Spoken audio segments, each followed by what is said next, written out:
Hey everybody, welcome to season 5, episode 24 of the Hard Truth Inside the 𝗛𝗿𝗱 podcast with me, Philip Ideson, and Darragh MacAnthony. As always, chairman and owner of Peterborough United. We've got lots to talk about today. We've got things obviously going on with Posh. We've got things going on with Bradford. We've got lots of questions. We've got playoff races, promotion races, relegation races, all hotting up. It's like a bumper episode, but yeah. I said there we'll give a good 25 minutes to the Q&As because obviously there was a lot of questions from fans and stuff. So you know, and I think Swanee wants this rushed out so he can fill up his newspaper tomorrow. So yeah.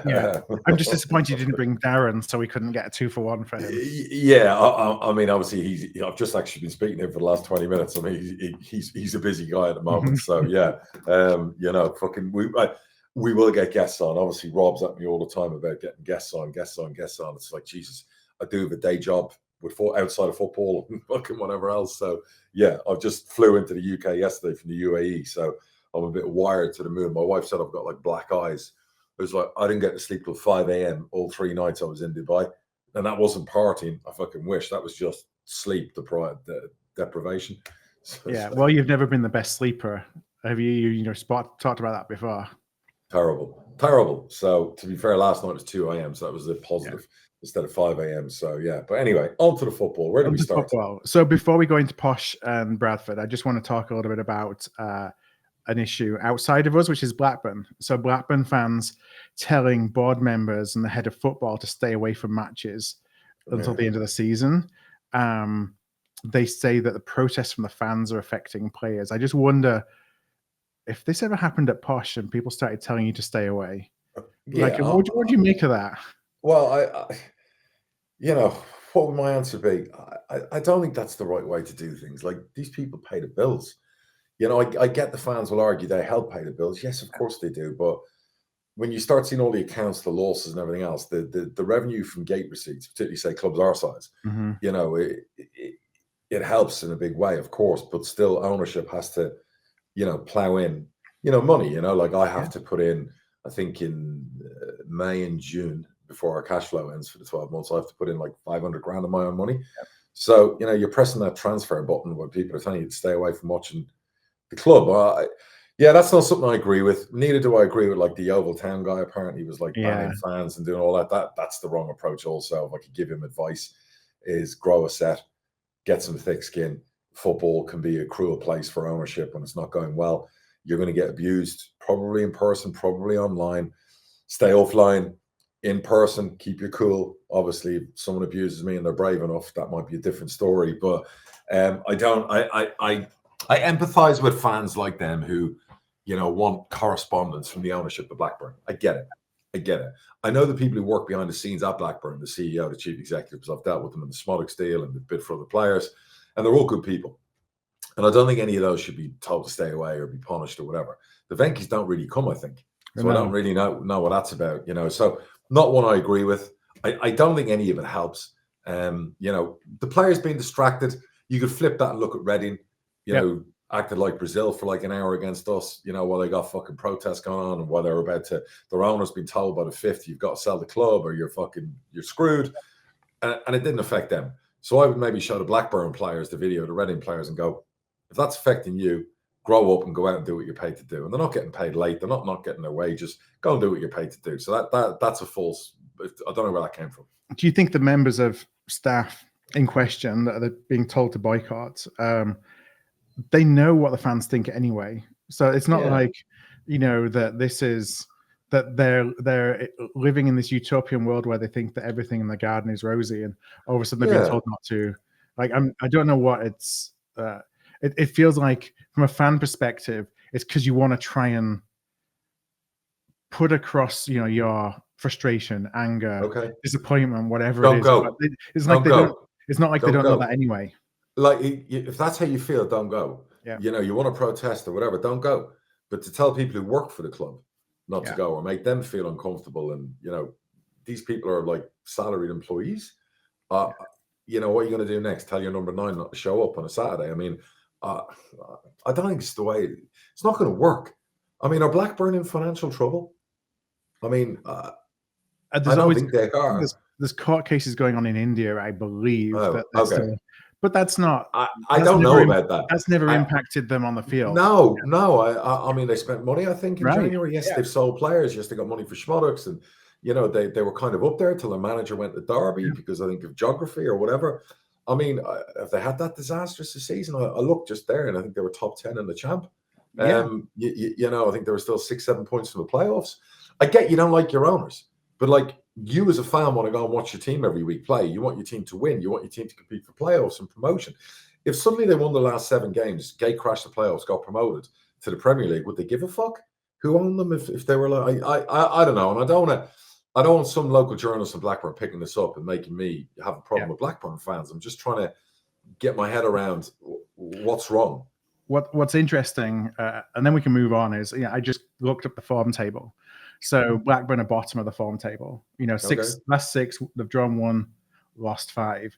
It's interesting how these things, because I speak from experience at City, these things get magnified and rear their head when you're on a bad winning. And when you are, because like you say, last time I looked at the table, I thought Blackburn were in the playoffs, and obviously they've had a little bit of a drop off since then, but it's not like they're fighting relegation. But voices get louder when you lose, essentially. Yeah, the Championship's a merciless place. I mean, you joking me? Look at the top 3. Look at the clubs behind them. Do Blackburn think they have a right to be up there with some of those clubs that are like, and then yes, they've spent money, but not to the level when you see some of the clubs spending money in wages. Yeah. So I don't know. I know it's had a great history. I know the fans have been through some shit, and the Venky's probably haven't helped with the lack of communication. I don't know. But now's a good time to sell clubs. I know all this issue about, the Reading deal hasn't happened and this deal hasn't happened. I mean, people from all over America, every week, people are asking me to sell Peterborough. Every week, the DMAC crowd will be like, sell the fucking club. But every week, there are so many people from the States who want to buy, and other places in the world who want to buy into football clubs. So if you're ever going to do a deal and sell your club, right now is the fight. It's almost like a housing market, which you're right there at the top where now's the time to sell. Yeah. If you want to do it, and I think it'll just get bigger and bigger because there's so much eyes on our game. Anyway. So since the last episode we recorded, we had the Reading game. You just talked a little bit about, you lost 3-1. And then you had Crawley, which I don't know how to explain that other than a last minute penalty. Well, not even last minute, deep into injury time penalty to win 4-3. But I'm sure that doesn't tell, the entirety of the game. No, so the Reading game is brilliant. It was a great game on football. I mean, Reading are really good, young like us, play really, really good style, chase everything. Good football, scored some good goals against us. We were poor defensively. It was interesting because the previous 7-8 games we played a lot of direct teams. And with the new signings, we looked really good against the direct ball. Yeah. And then the test was, now we're going to play a couple of teams who play football. This is a good test because we're building for next year and doing all those things. And Reading were better than us. They had more possession. They played better. But in saying that, we had a lot of chances. I mean, a shitload of chances. And they go 2-0 up. We have an absolute penalty and a red card. Every asshole in the world who watches it, even Reading fans, were like, on to me. It's a red card. It's a penalty. And we win that game. 10 men. Because they can't play their way, they want to play in a big pitch anymore. We win that game. I don't want to talk about the official. He doesn't deserve my conversation on the podcast for that performance or his 2 assistants. But 19 years, I haven't seen an official performance like that from officials. So we spoke about that. Howard Webb, needs to look at his whole structure on officials and officiating because it's in decline. That's all I'll say. It's in decline. Yeah. It's in decline. It's in decline. So he's the guy in charge. Spotlight needs to be on him. It's since he's come in, it's got worse last year, this year. So anyway, my manager got booked for not even doing anything. Someone threw a water bottle and he booked him because they couldn't find out who it was, even though our assistant manager said it was me. And it's just pathetic. The stuff going on. I think we had 8 yellow cards. Their first booking was the 95th minute. Robbie Savage, who's a pal of mine, messaged me the day afterwards and said his son told him it was a red card and a penalty all day long. Yeah, all day long. Everyone else, 99 out of 100 referees give it, not that one, and I knew he wouldn't. So don't know what's going on there. We had issues with him last year in a game against Barnsley, same thing. It's kind of I don't know, it's personal. So great game, 3-0 down. We score. After the penalty's not given, they go down and score. Defensively, we weren't good. We weren't at the races. But we scored. And then we should have scored another 4 or 5 goals. I mean, we created a heap of chances, but, and that's a bit us this season, the inconsistency of one minute we could score 3, 4, 5 goals. The next minute we struggle to score more than 1. you know, that's the reason, on top of the injuries, that we've kind of like been where we are. So we get out of there, fine, no problem. You know, it's not easy to go and beat Reading. They were unbeaten in 11. I know they lost their next game, but, you know, team of good form. But we felt we gave a good account of ourselves in the right way, but lost the game. Can't lose games like that next year if we want to get promoted. So we'll learn from that. We then go to Crawley. I've read all the scouting reports on Crawley at Rotherham, and since he'd been back, the manager, at the 2 games, and it was just basically, look, they're just going for it. It's expansive. It was always expansive before under the manager, but now they're just like, you know, nothing to lose. Pedal, nothing to lose. I love that. You know, they're going for it. They're like, so we play them. And I mean, they got wingers playing as fullbacks, which really are like playing as 1 minute they're wingers, then they're strikers. The rotation, it's mental. It's great to watch. It's mental. But what that does is it leaves their back line fucking completely exposed. So with a front line like ours, if our front 4 are on it, we're going to score a lot of goals. In the first half was just fucking, it was daft. They go 1 up, we go 2-1 up. You know, obviously Ibby, you know, got all the headlines, and you know, I'm so happy for him because he got so much hammering, you know, whatever else. But I think he's now got like 10 plus goals. I think like with assists, he's at 13. He came in to replace Efra Mason Clark. Yep. We don't give people 5 minutes around our place at the moment, unfortunately. And you know, that's a tough replacement to come in and do that and compete there. And he's up to speed. He's doing great. On the other side, Keane has done brilliant when Kwami's been out, and he now looks like a player. So we got 2 real good ones there, and we're going to get 2 more good ones to compete with them next year. So we've got 4 explosive wingers with pace next year.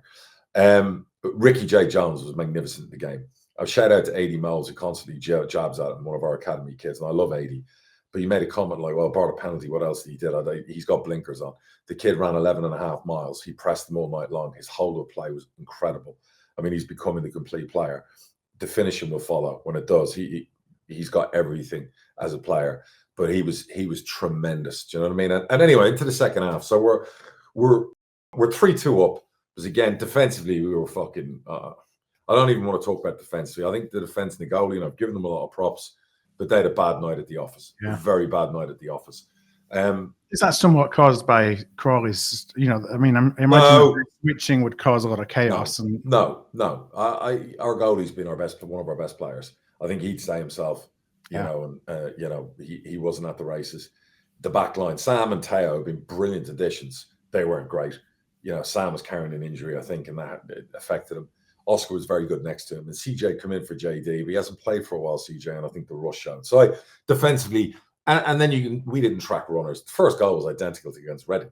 Yeah, they're skipping around us and scoring from 3 yards out, where our centre half has to be the first man to the ball, or the goalie has to save it. I mean, it wasn't great defensively. So we have lots of those demons in us that we have to get rid of. We thought we did.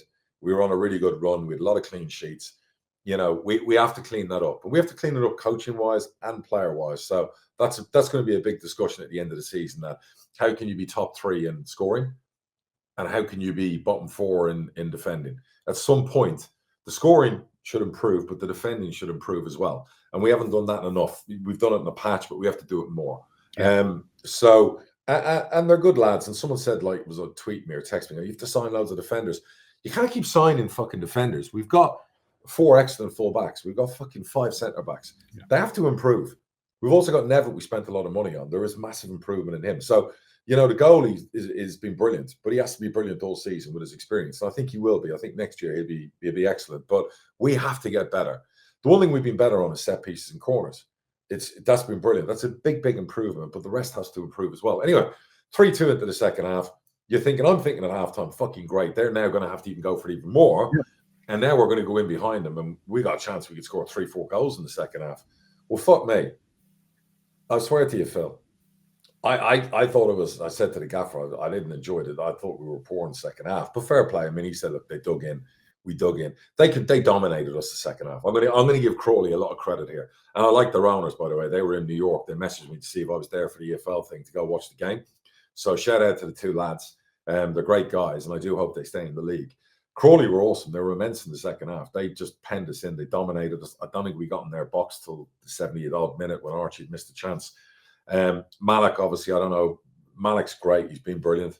But obviously, you know, when you're 20, 30 yards from your own goal, the one thing you don't do as an attacker is don't go backwards.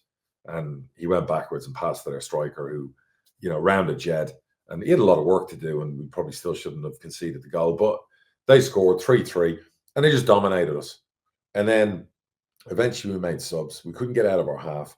And the last 10 minutes, then the subs were brilliant. And then we took control of the game again. And then we looked, okay, now we're at it again. Now we can score goals. And it was ping pong in their box. We should have scored twice. And then Ibby woke up in the second half after his first half hat trick. And, you know, he goes in, wins a penalty. And then you're like, fuck, Malik's not on the pitch.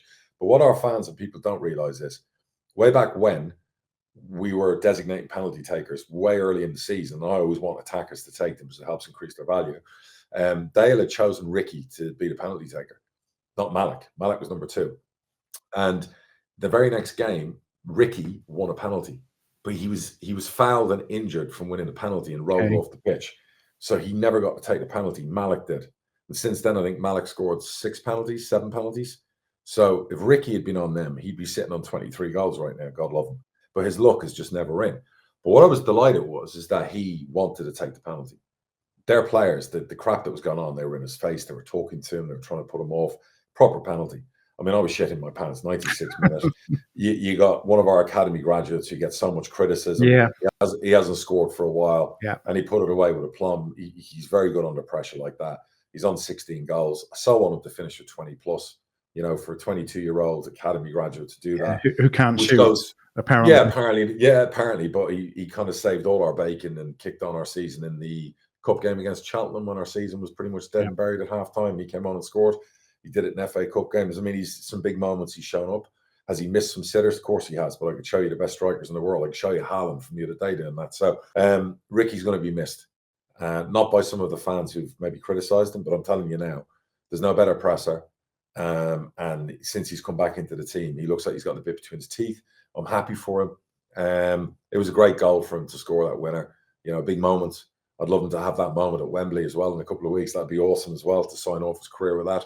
I can't say. I love the kid. His agent's a good agent as well.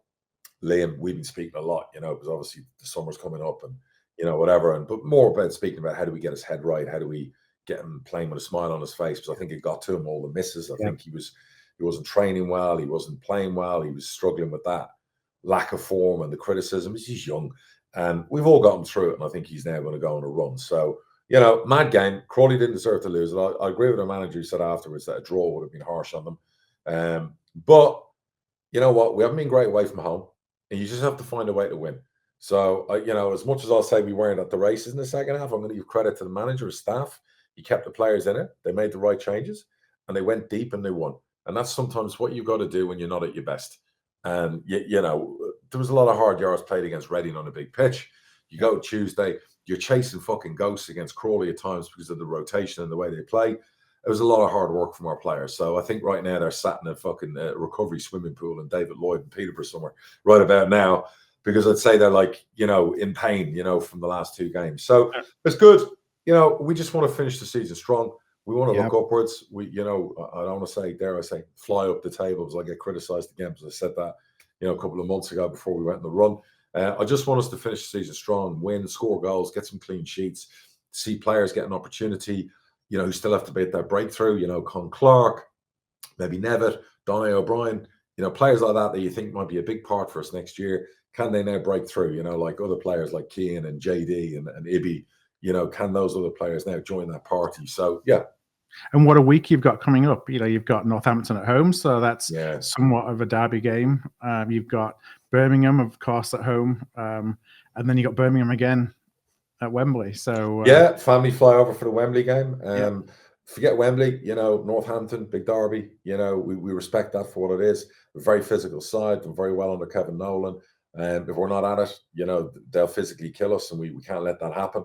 We have to stand up, control the game, win physical battles. It'll be tough because we're going to, you know, Sam Hughes potentially has an injury, which he suffered against Crawley. Won't keep him out long. Hopefully, maybe he makes a comeback for the Northampton game. And we just got to pick up the attacking side. We've got to stop sitting in. I think we've got to dominate the ball a bit more. There's a bit too much counter-attacking football for my liking. I like us to be the pressers, to be the controllers. I'm not loving sometimes sitting there and watching other teams have 60 or 55% of the ball. You know, I prefer us to be that team on the front foot. So, you know, the derby a good game, and then the Birmingham 2 games, they'll take care of themselves. So, yeah, so that's enough about Posh, I guess. Just one question on the Birmingham games. does playing a team twice in 1 week change how you may approach the first game, so not to give things away for the second game, or does everybody kind of know enough about each other anyway? Birmingham don't care who we play; they'll expect to beat us. Yeah. This is Goliath. So even though we gave them a great game at their place, I honestly think there'll be changes because there are players cup tied for the cup game. You know, there are players who maybe haven't played who need game time to be ready for the cup game. I don't know. I don't pick the team, but I would imagine the Birmingham and Peterborough 11 to play in the league game will be 40-50% different in the cup final for both teams potentially. So that would just be a guess. So I don't think one will reflect the other. So yeah, but listen, looking forward to them. I mean, they're absolutely walking away with League One. You know, and you wanna test yourselves against the best teams in the league, and Birmingham are one of the best teams League One's ever seen. So you know that at the pace they're at. So you know, even though we lost to them, the way we lost to them in the semi-final was what gave us confidence to continue to go on the run that we did. Because absolutely, you know, we didn't expect to win, but we also somewhat feared that you could get a real beating, and the fact that we showed up and got so close. And when you play a team like that, you know, I want to see, can we match them on the ball? Can we create chances against them? Can we get in behind them? Can we scare them? Can we, you know, so they don't look at us as some lower league team, you know, and have respect for us for who we are. So, you know, we've got a lot of young players. Can they show that resilience? Can they show the bollocks in both of those games? So, you know, I'm like I said, for me, it's about how good can we be for next year if we build towards the end of the season and finish really strongly and win games and do all the good things. And to do that, you're going to have to beat your Birminghams. You're going to have to beat, you know, the teams up there, like we've done recently by taking out Wrexham, you know, in the cup, and taking out Huddersfield away from home, taking out Charlton at home. Since then, Charlton have won 2 games. I mean, you know, we're beating good teams, and that's the challenge that you set to go. That's why I was disappointed losing to Reading, because you want to. Some of those teams again will be up there next year, and you want to be up there with them. So, can these players that are evolving and improving beat these teams and consistently, so that we can be in a promotion race? Do you know what I mean? Next year, because that's always the aim. Get up the table this year, finish strong, and then go into the summer with a lot of momentum and excitement. And you know, but I think for our fans, and fair play to them, we went to Reading and then Crawley on Tuesday. I think our fans are seeing a lot of the right things. I think they're seeing signs about what we've got in the squad. I think they're surprised. You know, a special mention for John Varell, who they called Ibby one of the worst signings Peterborough's ever made. I think after we lost to Bristol Rovers, and he probably got carried away at the time out of anger. We all do as fans. And John, I've done the same myself, but never say so publicly about some players. And it's nice that those players hopefully will change his mind. You know, and the Ricky thing, there's some fans will never have their minds changed about Ricky, you know, because they just have that bee in their bonnet. You know what I mean? So, I mean, it's the same for Ronnie Edwards, wasn't it? Yes, and Harrison and other players and whatever, and then they'll be moaning at me when they get sold. You know, as is par for the course, and I love that. It's all part of being fans. Let's move on to your beloved mighty Bantams in the last 2 games. Give me the juice. What's happened in the last 2 games? Not so mighty the last couple of days, last couple of games, unfortunately. I went straight to your game after my game. I went straight to your game, because I don't look at results during the game, and I just went. Oh, fuck. Anyway, carry on. Yeah, so we had Accrington away on Saturday, and you know, if we step back, you know, we had the big win against Colchester a couple of weeks ago now, and we thought, okay, after a couple of dicey losses and some injuries, maybe we're back kind of on track. So we got rock up at Accrington. You know, I think there's 2,400 City fans in a crowd of about, I don't know, 3,900 or 4,000. Incredible. With more than there were more City fans there than there were Accrington fans, and it was one of those games where we wouldn't, you know, we'd still be trying to score probably. So that finished 0-0 was disappointing, because we won. If we'd have won, we'd have gone top of the table. So we've had all these chances to go top, and then we had Port Vale on Tuesday away, and so you know that's a tough game. Of course, you know, Port Vale. Yeah, they were in good form at the start of the season, then they kind of lost and fell out of form a bit, and now they get the form back as well. And in are they a typical Darren Moore side, big, strong, and physical, direct? Yes, with a target man, because that's how he loves to play. Yeah, and you know, Darren used to play for us. His assistant used to play for us. There's a lot of love for those. You know, it's just it's always interesting kind of playing against them. And yes, big, strong up front. You know, we probably made 3 or 4 changes, and I think Graham Alexander afterwards was like, you know, maybe I didn't make the right changes. You know, this is on me kind of thing. But they got an early goal. It was one of those that, looks like a top corner screamer, took a deflection though away from the keeper. Right. We never really looked at like getting back into it. Okay. We did have a penalty in the last minute that was then saved. So, that would have taken it 2-1 with 6 or 7 minutes of injury time. So that would have made injury time at least interesting. But in truth, we didn't really deserve anything out of it. And what is it, Phil? Is it squeaky bum times happen to the players, or is it just unlucky? I think that we might be running out of gas a little bit. Fuck. That's what I'm afraid of, is that we had the injuries. We had like a key three, which was Alex Patterson, Bobby Poynton, and Anthony Sasovic. As soon as those three all kind of went out at the same time, that's when the wheels started to fall off, because we became pretty one-dimensional up front. There's not a lot of strength up front. And, you kind of question where the goals are going to come from again. Sure. Especially, we're not having Andy Cook still. Are they all missing still? No. So Poynton and Patterson are back. Poynton was on the bench on Tuesday and came on second half. Patterson started. So hopefully they're getting the games now where they can get back up to speed. Okay. Sasovic, we're not really sure. On one hand, they're talking about, well, he might come back before the end of the season. On the other hand, there's video of him training pretty aggressively. So he's back. At least he's back on the training ground.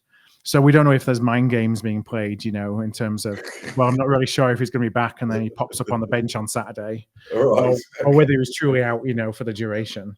Right. Somewhere in between. Yeah, they're not good. Typically, I bought my flights to come back to the Easter games. I can't come back for the last game of the season. You thought that was going to be the promotion games. And I was looking at them thinking, get another 4 points out of these two. We really set well. I think maybe we'll get promoted at Easter. So, so I caused this. Oh, no. So here we are now, and I'm just kind of looking at the table. You got Walsall on 72 points, who we talked about. I think off night. I don't know when the last time they won, and they're still top. Incredible. We're second, 2 points behind them now, having won 2 out of the last 6, and had 3 chances to go top and lost every time that we could have gone top. And then Port Vale are now in third, same 70 points as us. So there's 2 points between us and third. But then Notts County right below is 68. Doncaster are the game in hand on 67. So, they win that, they go on to 40 points. 40 games, 70 points. I mean, it's a war of attrition. Who have you got left? Who have we got left? We have Crewe at home on Saturday. Okay. Then we got Swindon away. Which are Swindon on form. They're unpredictable, Swindon. Yeah. They got Cabby got 2 in injury time, didn't he, for them against Wimbledon, which was good for us. But although they're only 14th in the table, I mean, it feels like they've been on form recently. Although I look at that, they've only won 1 in 6. So who knows? So we got Swindon away. Then we got Notts County at home on the Thursday of Easter. So that's going to be on Sky. And then we have Chesterfield on Easter Monday away. Crewe are in the mix for the playoffs, right? Yeah, Crewe are 8th. So Crewe are a point. So they're Crewe's another one, like 1, 2, 3, 4. They've won 1 in 6. Right. But they've been hanging around. You got Notts County who were flying. You then just said there, who else did you have? We got Chesterfield away. Who are also flying. And then who have we got? Doncaster away. Oh, wow. And then Fleetwood at home. Who are flying, who just won 2. Who have the best top scorers away from home in the season, in the league. Oh, Now the Doncaster, what I'm interested in your view on this is Doncaster have limited the number of tickets they will sell to us to the minimum that they have to give us. I get that. Even though they could sell out. I get it. And I think that's, word on the street is that's somewhat at Grant's direction. But a special mention, by the way, he lost his mother, so let's send our regards. I reached out to him. Do you know what I mean? That's awful, that is. I for one time in many years, I agree with Grant's perspective, because My manager moans at me if we sell Charlton the whole away end. Yeah. But my reasoning is, we've lost money this year on Gates expectations because of the league performance and where we are. Yeah. So you haven't got a leg to stand on.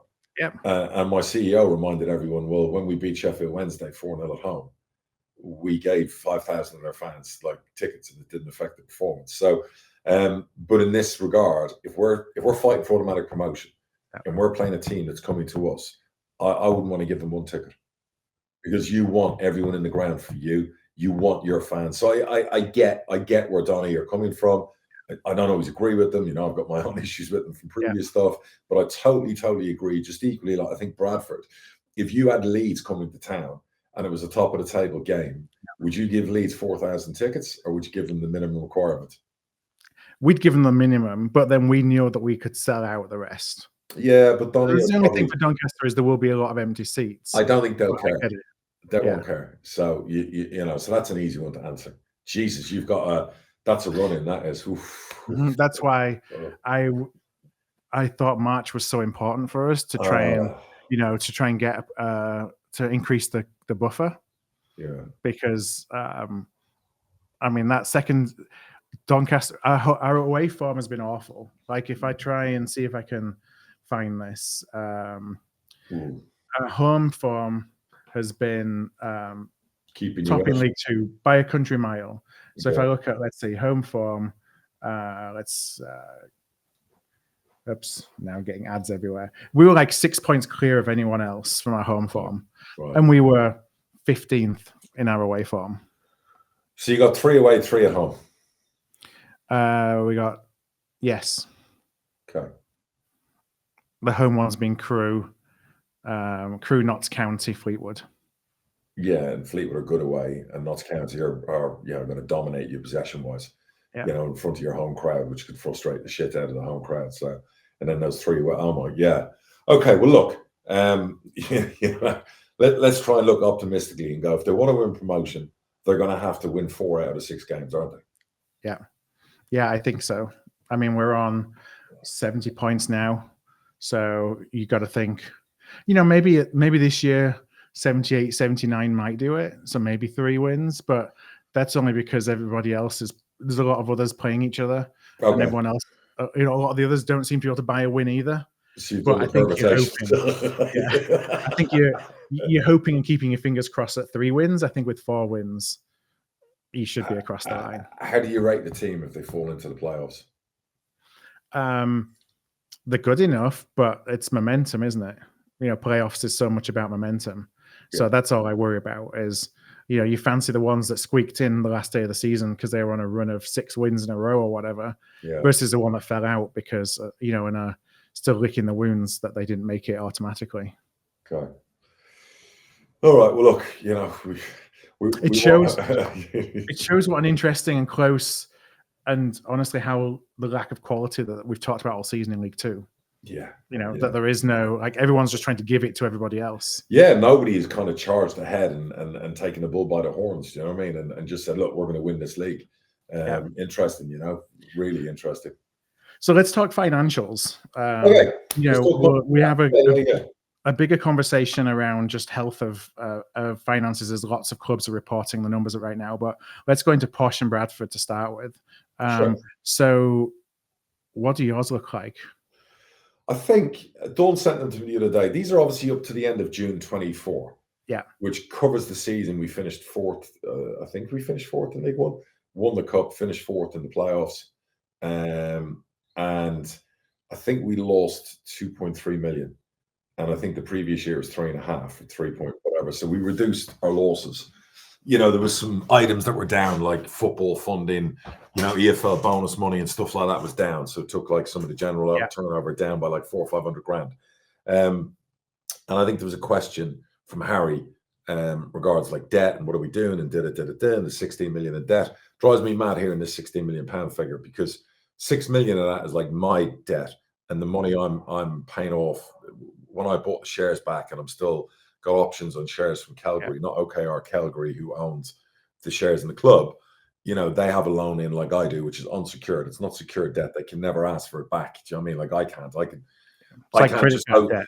Yeah, well, I can't suddenly put the club in trouble on the debt it owes me. You know what I mean? It could take some of that money's been accumulating over 19 years owed to me. So if I ever sell the club, I get the money back or whatever. So like a good 6 of the 16 million is that, which every time I'm clearing the share thing it's reducing that. And I'm going to work out somehow, as long as it doesn't hurt me tax wise, to write off a lot of the money owed to me. And we're looking at ways of doing that. I have to change, where my company owns the shares to maybe the States. We're doing all of that. So the real debt's about 10. About 4.5 of that 10 is people who invested a couple of years ago in loans, where they get interest on the loans they've put in. I've got to know those people quite well over the last 15 months. A couple of guys in America, really, really good guys, very wealthy, have got a lot of contacts, really, really in the finance world, know what they're doing. And, they're looking at potentially, we're going to cancel out the debt and I'm going to give them some of my shares versus doing that and whatever. So again, that's like going to be a big reduction. And these guys, I like them a lot, and I think I work really well with them. I think they bring a lot of positive stuff to the club. And I want Alan Swan writing headlines that I'm selling the club again. I'm not. We're talking about, we're not talking about massive amounts, but enough basically to take out a lot of that. Yeah, that's paying out interest. Because for a club like our size to be just paying out interest on loans all the time, it's just dead money. And then another good chunk of the rest of it is my long-term agreement with OKR, which we're, I think, 2 years into a 5-year payment plan. So every year goes by, it's taking another, I think, like 900 grand, $1 million out of that. So it's and then about $1 million and a bit in transfer fees that we pay over 3 years for players. So, none of that debt is like, they're at the door. It's all on payment plans. It's all calculated. It's like kind of manageable. Yeah, it totally manageable. But the bottom line is here's the good. Within the next 3 years, it'll be that 16 will be down under 5. Our cash flow whole every year, 4.5 million, is going to return to the 2.5 million we used to be at. That's going to happen in the side of the next 2 cash flows. I'm doing next year's cash flow right now, and that's gone down from last year. So those things are happening where, because forget, we're paying a lot more wages, a lot more staff, we've got bigger academy, we've got a lot of things, but we also have better commercial, revenue, we've got the shop, there's a lot of good things that are happening. So the figures could look a bit scary to some people, but they're not as bad as when you see, I've seen clubs who were losing 9 to 12 million. In the same period, we finished 4th, losing 2.5 million. We won a cup. These clubs are getting relegated. These clubs aren't even in a promotion race, and they're just like leaking and hemorrhaging money left, right, and centre. I've always said what's unique about Peterborough and about our club, forget about looking at just accounts and going, oh my God, that's a horror show. Think of it like this. We have a squad worth over 30 million. People always keep laughing. The last few years I've said it. But if you look at the transfer income we've generated over the last 2-3 years, when I said the squad was worth 30-35 million, it's exactly what I've always said. Those valuations I've sold the players for were in my spreadsheet that values our players at 30-35 million. And some of them went for more. I had Efren Mason Clark on one of those spreadsheets at 3 million originally, and he went for more. I had Harrison at 2. He went for more. So, we're one of those unique clubs, and history has shown with our sales over 19 years that when I put a valuation list together, not based off transfermarket.com, who are the worst fucking valuations in the world, our squad is worth north of 30 million. Then we have an academy where we have, I said this before, we have 6 or 7 15-year-olds who are already worth millions, like millions. I don't think people, because this is what we benefit from, people don't see the valuation and the money that changes hands sometimes for those players, because the players they've never heard of before. Absolutely. But Premier League clubs are paying a lot of money. Of course. And some of the ones we have, they're already at us trying to sign up for the summer, and we want to keep the majority of them, because selling now a 15-year-old or 14-year-old for 500-600 grand, he could be worth 3, 4, 5 million in 3 years' time. So we've got millions in academy assets, we've got millions in playing assets, we've got millions owed to us still in add-ons and bits and pieces, and Coventry go up, there's $1 million there, Sheffield United $1 million there, Southampton go down and go up, and Ronnie, there's money there. Every player we've sold, we've got add-ons, even still on players previously like Ivan that's still coming through, and Sammy. So the accounts don't always reflect that. So do I want us to be having a £4.5 million cash flow hole every year? No, I've said it before, I don't. We have to get back to pre-COVID, where we were at 2.5, and we sold a number 9 every year, and we were hunky-dory. And at the same time, we have to reduce our debt. Totally agree. But if you look at the key numbers, commercial is just thriving every year. Gates going up, season tickets due to go up. We put a stall on the price increase. We haven't had one for 4 or 5 years. With inflation, if we followed inflation, our season ticket money would be, 200-300 grand, 400 grand more, and we haven't. So there are mitigating circumstances for all of it, but rest assured, I'm on top of it all, and rest assured, we haven't got any things coming from left, right, and centre asking for money and whatever else. We run a very good ship. We've got a great CEO, great CFO. We're going in the right direction. We've rebuilt the squad.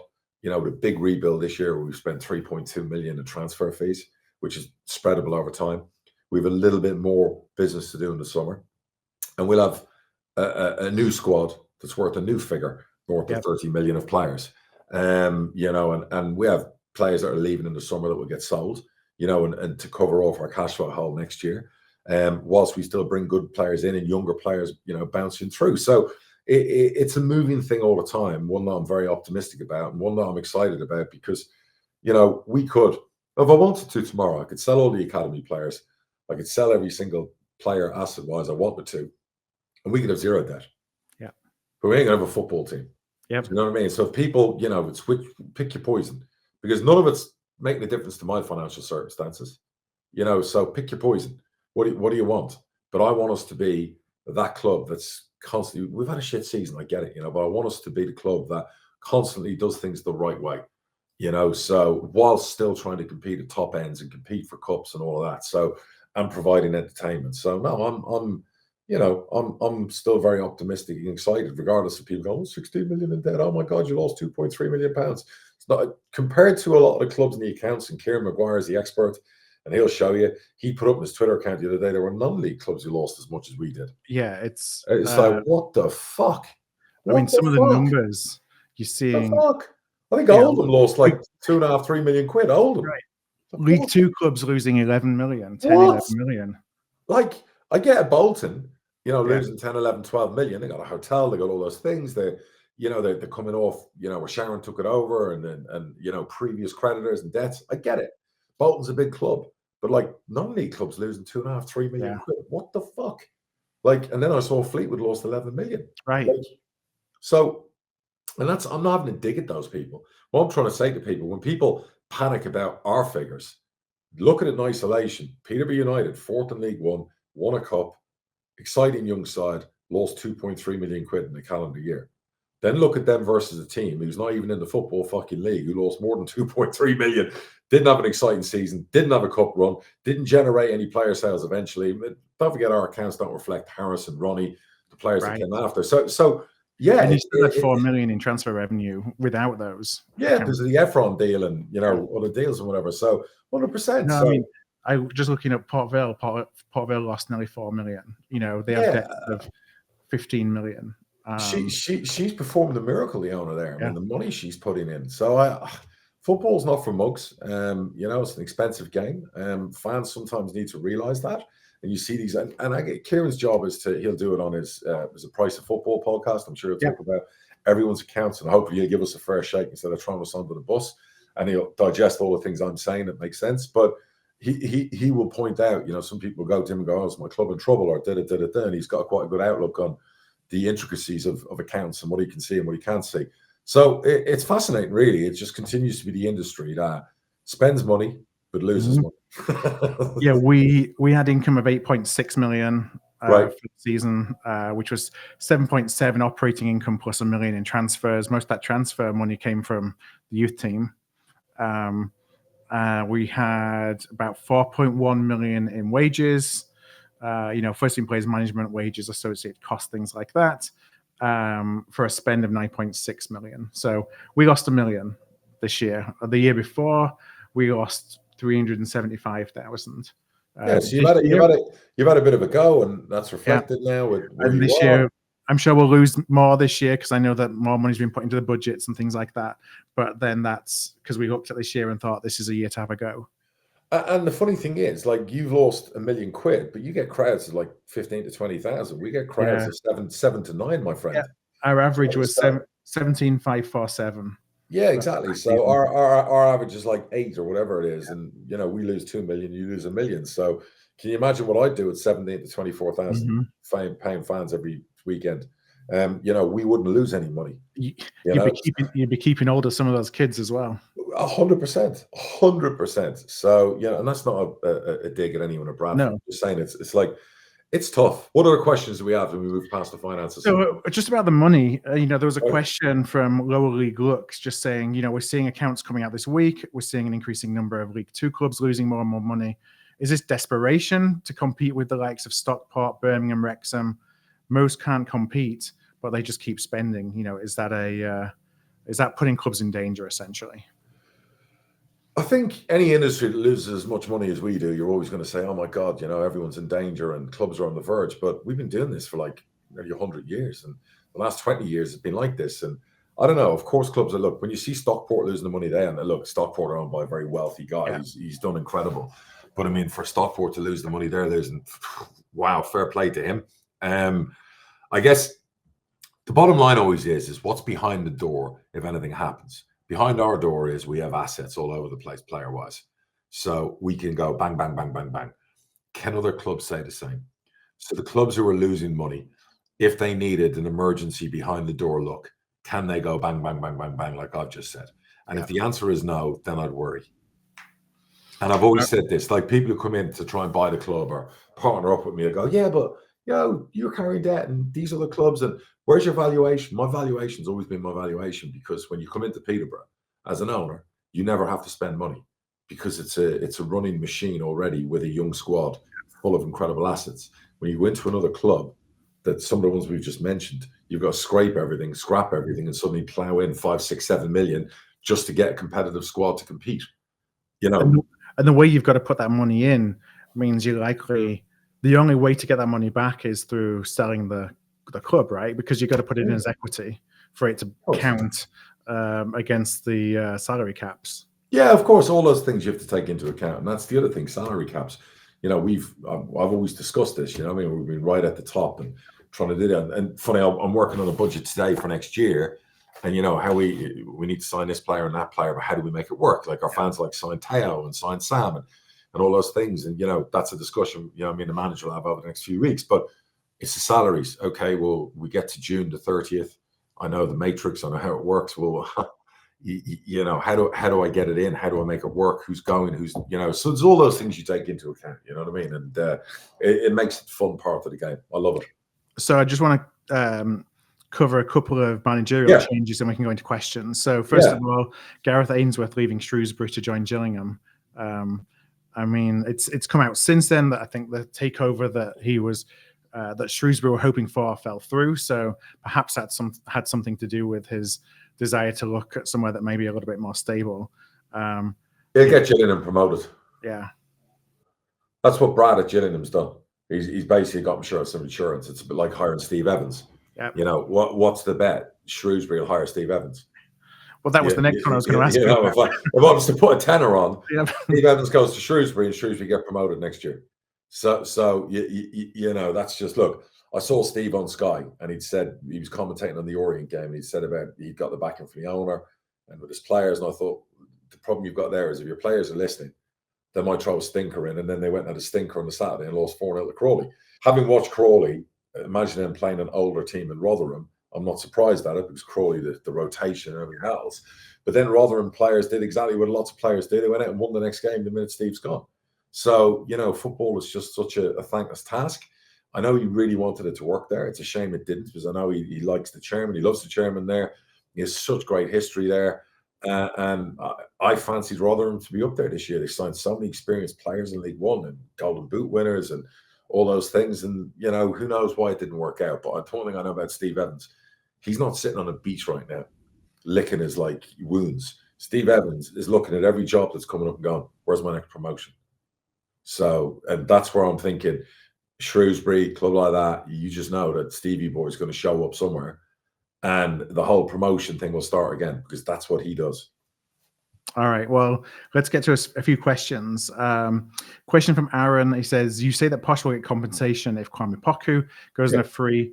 Are Liverpool owed anything when Trent goes? Let's say if Trent goes to Real Madrid, it seems like no, because if he goes abroad, it'll be minimum, it'll be a few $100,000. I've got good relationship with 𝗛𝗁 and Ricky's agents who've told me they've no interest in going abroad.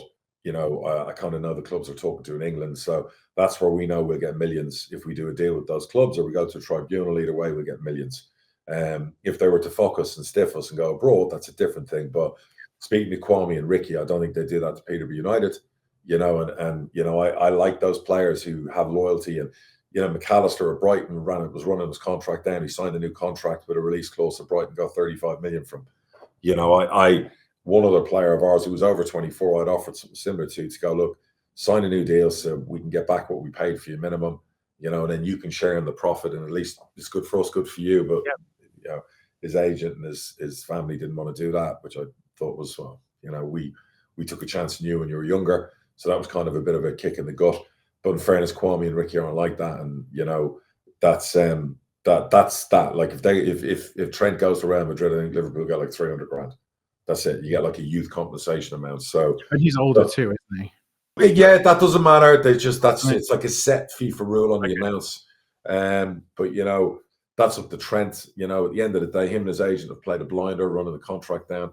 And I guess really Liverpool's decision should have been maybe last summer to have cashed in last summer and taken 50, 60 million from in the summer. But they didn't do it. I mean, that they may have played a blinder, but they're also taking a risk, right, of him getting injured. Yeah, and the one thing is he's been very injury prone this year. Yeah.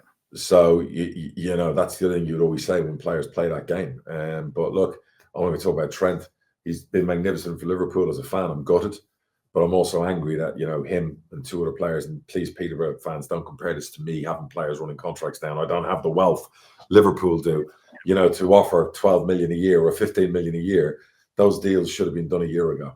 So, now you're in a position where you're now going to have to pay over the odds because they're going to win the title and everyone expects two of those players to stay minimum. So their agents have the upper hand. That's just the way it goes.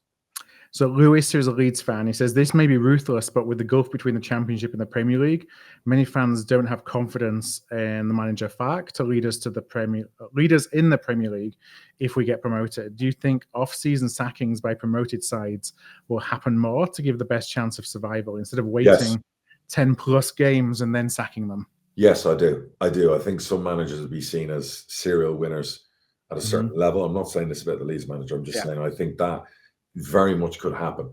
If you look at, say Burnley go up, we had Scott Parker at Bournemouth, and when he didn't get any money or backing, he kind of down tools, and then Gary O'Neill went in and kept him up. Yeah. So would you look at that as the Burnley and go, oh, he's got us up, but is he going to start moaning if we don't spend 50 million in the window, or has he grown up and learned from that? You look at Daniel Farke and go, well, when he was there with Norwich every time, he was awful and they were awful in the Premier League, or is that just money? I would argue Southampton are probably regretting getting rid of Russell Martin. They should have gone down the Ipswich route and stuck with their manager because Russell Martin will guarantee them promotion from the champ. Yeah. At that point, then you say to Russell Martin, Russ, are you still going to try and play like 1970s Brazil and keep the ball? Or have you learned to change it and are we going to do this differently? Yeah. If the answer is, they're already done. If the answer is, I want to play the same way, well, then you change your manager in the summer, not during the season. So, you look at Ipswich, the benefit for them is they're going to win the league and the champ next year by 20 points, probably, if they don't have some miracle stay up this season. They had a great win the other night because they're sticking to the manager. They've got an unbelievable squad. And yes, they'll have to sell some players with release clauses, but they will be up there. So, yeah, I agree with what that person just said. There could be casualties for promoted teams in future. Let's see. Max asks, how much money do you earn in League One compared to League Two? Is there a big leap? There's about 200-300 grand in TV money difference, and then gate money and commercial is probably another, depending on the size of the club, 5-6. It's probably £1 million difference. I think that massively difference. So but are the wages higher? Yes. Like, will you?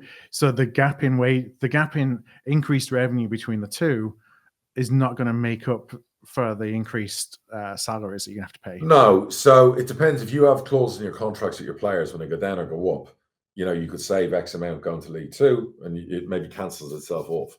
I don't know. I'd have to ask Ryan at your club what he's got in for Bradford from League Two to League One. I know that us going to the champ, we have it's anywhere from 30 to 40% in our players' wages. So it's pretty material then. It's a massive jump. Yeah. I've always argued sometimes it's too big because there's no real big parachute payment when you come down again.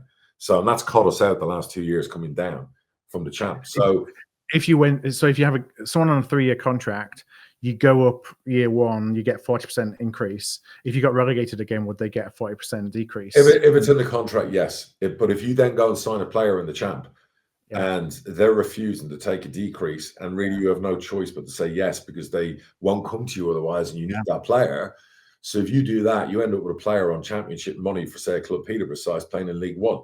And we got caught when we, the year we lost to Sheffield Wednesday, a lot of that squad were on heavy money who refused to, just wouldn't stay, wouldn't come to us unless they had guaranteed champ money. So it's very, very difficult. So a question from Richard, and it's a topic that we've talked about, a little bit over the years, was around multi-club ownership. Yes. Would Darragh potentially, with others, seek to create multi-club group with clubs in lower leagues or from other countries? You've talked a little bit about that. So I kind of ask why. Like, what would the rationale be for creating multi-club? So I'd love to do it. I've been trying to do it for 5 years. I've never quite got the funding and the money. It's mad. These people with money, if the way we do transfer business, they should be throwing checks at me to do it. So the advantage is cross talent, asset value in the future. So for example, say we're in the champ, and we have a third division club in France, or we have a second division club in Portugal. They're a way to get over the work permits where we can have a player in that European club, and then they get a permit, and then they come into the UK a year later. Vice versa, we can send some of our players from us to them. They can have an option to buy them. The player could take off, do really well, and we share in the success financially. Sometimes when you have a big academy like Chelsea have sent players to Strasbourg in France, and those players are suddenly starting to show because Rossini's doing a great job, the top 5 in France. And now those players are going to bounce back to Chelsea with confidence and higher value. And if Chelsea don't want to play them at Chelsea, then they have a player who's been top assist, top scorer in France. So suddenly he was worth 10 million on day one. Now he's worth 20, and other clubs want to buy him, even though he's not in Chelsea's squad. So there's an advantage straight away there. I've wanted to definitely do this and apply a centralized scouting system, the young and hungry policy we have across multiple clubs. But there's many ways to skin the cat. It's not just about transfers and making money. It's about playing time. It's about getting your players. Like, I'd love to have a lower league non-league club, and we could get 4 or 5 of our academy stars who are too good for our 18s, not good enough for our first team, who could go out and play 50 games each, 3 levels below us in the pyramid, and get that valuable year game time and come back to us flying. So that's also, a big attraction on doing that. Would you be open to where you have B teams in professional leagues? No. And I don't necessarily mean the EFL, but like Serie, like in Italy, they'll have B teams like lower down the pyramid. So you're talking about in non-league? Yeah, not in the EFL, but in non-league. They would argue then it's as insulting as Premier League teams trying to put B teams in our league. So I don't want to step on those toes. So I'd rather be allowed, and I think I am allowed. You're allowed to own some non-league club, but they can't get to a certain level.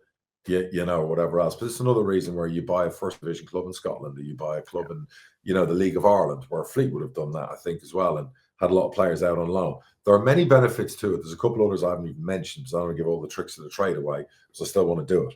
And that involves also the States. Yeah.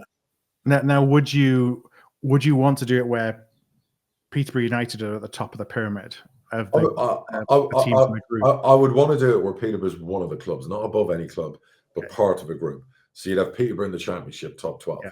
You'd have third division club in France, third division club in Spain, and I say third division for all the clubs with the emphasis on, I would change everything about them. I would implement strategies in their academy, the way we scout, the Young Gem project, and all those clubs to get them promoted from the third to the second and first divisions. And then I'd sell one of those clubs every 3 years to recycle the money to the investors and then go buy another club. And that's how I do it, based on recruitment. Recruitment would pay for it all. It would make us all better clubs. It would make us in better divisions, and it would give people their money back who got involved as an exciting thing, first of all, but also to make a return on the money. So, and I would definitely explode into America in a big way, because I would buy into the USL. And especially now with promotion and relegation. The whole pyramid. And in an area that potentially has MLS potential, that doesn't already have an MLS club there. Yeah. So I just think there's so many benefits, not to mention via an academy route as well. So, Man City have done it really well. And if you look at their figures, and if you look at it now, it's starting to take off in a good way, where Man City within 5 years could be really, dare I say it, self-sustainable and making a profit across all their groups of clubs. So you feel for somebody at the scale up, because I look at Man City and my first thought was, well, do they really need this? Oh, yeah. So you're looking at this as a net positive for them, even where they are and the money that they generate. And the majority of those players will never see Premier League action across the group. Yeah, but they don't need to, because they'll take an Aaron Moy or other players from their Australian club and sell them, for millions of pounds. So they'll have a player in the MLS in America, their New York club, who maybe breaks through, comes to them in the Premier League, and they buy him for a discount because they own the club. And then you've got to look at all the things. You've got to look at the PPR. You've got to look at the financial rules. Yeah. This is a way of generating income. The other thing you would say as well is I think they now own a club in Brazil, Asia. As those markets take off, it gives Man City the fingertips to some incredible talent. Yeah. They've got a share in a Spanish club that's run by Pep's brother. And again, they'll get to see the best young Spanish players that come through those academies. Man City will have options to buy all those players. So, equally, 𝗛𝗿𝗂𝗧𝗿𝗂𝗁 gets a lot of slagging. What he's done with Strasbourg is clever. And if Racine gets the top 3 in France and develops like 4 or 5 Chelsea players every year, they're going to be able to sell a surplus of players that have never played for the Chelsea first team and generate money that will help them then sign players for the first team. So it all makes perfect sense. And the other thing you could do down the line, and one of the things I say, is if you had 8, 9, 10 clubs and they were all operating to the maximum, doing really well, and you're 4 or 5 years into it, you could IPO the whole thing. Right. Yep. All right. So there you go. Any investors listening in, bring your money to the table. I'm not just a pretty face, right? So and 19 years experience actually generating, transfer revenue that's records for our level. So if I could do that on a scale of 5 or 6 clubs across the world, we'd do all right. All right. Well, let's leave it there for this week. We'll be back again, hopefully next week, amongst all the games and the prep. We'll certainly do our best. If not, then it will be after the final. But hopefully your arsehole stops quivering. Hopefully Bradford and Posh win a lot of games by the time we come back. We'll see. But fingers crossed. We're feeling much more confident again against the run-in, and I'm thinking, promotion over Easter, maybe we're going to do it after all. There you go. All right. Well, thanks a lot, everybody, for joining us. Always. Brilliant. Thank you for sending in the questions. Please keep them coming. You do that at contact@hardtruthfootball.com, and we'll be back as soon as we can with the next episode. Take care, everyone. All right. Thanks. Take care.